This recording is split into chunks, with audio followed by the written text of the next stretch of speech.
امبابي رسميا امبابي الى ريال مدريد.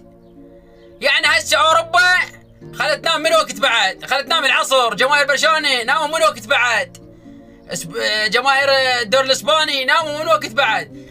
صار تيم عالمي. رودريجو، فينيسيوس، امبابي، بيلغهام، بعد ياهو. ولو فينيسيوس يقولون يريد يروح، بس بعد احنا نتمنى نقول ما يروح. بكت يبغى على نشوف ناظر التيم الرباع شو يصير، شو يسوي بالله، يبيض الوجه لو بس حكي. انتم شنو رايكم؟ ريال مدريد راح تصير تاخذ مثلا دوري ابطال اوروبا الخماسيه السداسيه، لو مثل باريس سان جيرمان من جاوا ميسي ونيمار وغيره وكل شيء ما حصلوا؟